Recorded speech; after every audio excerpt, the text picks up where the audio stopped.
Assalamualaikum warahmatullahi wabarakatuh. Perkenalkan, nama saya David Alpanda. Saya dari Pendidikan IPS 3 semester 7. Nah, jadi kali ini saya akan membuat video dari mata kuliah White Collar Crime yang berjudul pencucian uang. Nah, jadi saya membaca jurnal. Jadi Departemen Kronologi FISIP UI ini mengadakan diskusi daring. Nah, kriminologi bicara itu tentang tajuk pencucian uang gitu. Kejahatan pencucian uang. Nah, jadi di sini pembawa acaranya adalah Dr. Priyono Bagus Sumbongo MSI.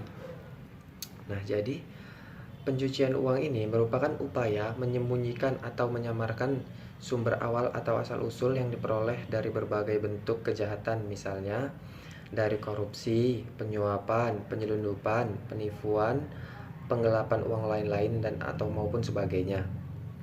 Nah, jadi pentingnya penerapan Undang-Undang Nomor 8 Tahun 2010 pencegahan dan pemberantasan tidak dipidana pencucian uang. Latar belakangnya itu karena tingginya tingkat korupsi di masa Orde Baru dan di masa transisi demokrasi. Contohnya kasus yang belum lama terjadi itu adalah EKTP.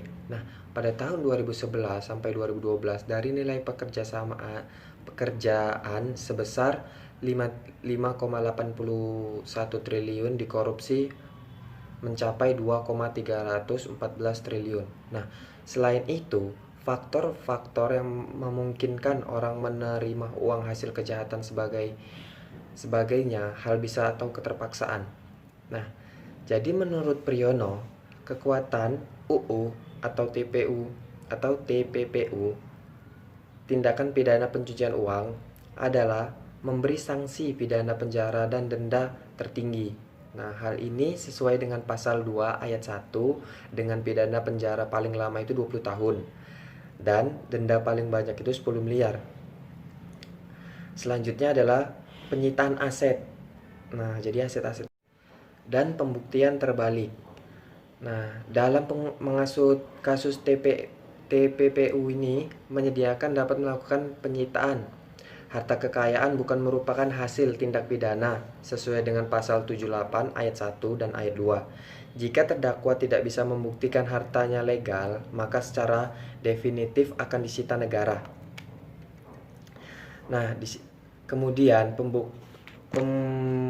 pemblokiran transaksi mencurigakan melalui PPTKA ini, pelaporan dan analisis transaksi keuangan, maka